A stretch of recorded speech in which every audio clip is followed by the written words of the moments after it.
আপনি কি জানেন গুনাহ মাপের সবচেয়ে শ্রেষ্ঠ দোয়া কোনটি? না জানলে এই ভিডিওটি দেখে যান আর একটা শেয়ার করে অন্যকে দেখার সুযোগ করে দিন। আচ্ছা, এমন কোন মুসলমান আছে আস্তাগফিরুল্লাহ এই বাক্যটা জানে না? অথচ আমরা প্রত্যেক মুসলমান আস্তাগফিরুল্লাহ এই বাক্যটা জানি, কিন্তু এই অল্প সময়ের এই বাক্যে এই অল্প সময়ের বাক্যটা যখন আমরা উচ্চারণ করি, আল্লাহ পাক রব্বুল আলামিন কত খুশি হয়ে জানেন। আমার নবীজি এই বাক্য ডেলি কমপক্ষে 70 থেকে 100 বার পড়তেন।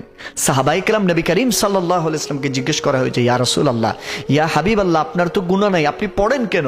আমার নবী বললেন, এটা আমার উম্মতকে আমি শিক্ষা দিচ্ছি। তখন নবীজি বললেন, ও আমার সাহাবী, তোমরা কি কোরআন শরীফ পড়ো নাই?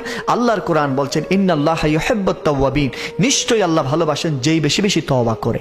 শুধু তাই নয়, কোনো ব্যক্তি যদি আস্তাগফিরুল্লাহ যদি কন্টিনিউ পড়ে, সে ব্যক্তির গুনাহ থাকে না। আল্লাহ পাক রব্বুল আলামিন সেই ব্যক্তিকে সবচেয়ে বেশি ভালোবাসে যেই ব্যক্তি প্রত্যেক দিন আস্তাগফিরুল্লাহ পড়ে। আসুন আমরা হাঁটতে বসতে, দোকানে ঘাটে, ব্যবসা বাণিজ্যে অযথা অন্যের গীবত না করে, অযথা কথাবার্তা না বলে আমরা কন্টিনিউ এই বাক্যটা সবসময় পড়ি, সেটা হচ্ছে আস্তাগফিরুল্লাহ, আস্তাগফিরুল্লাহ।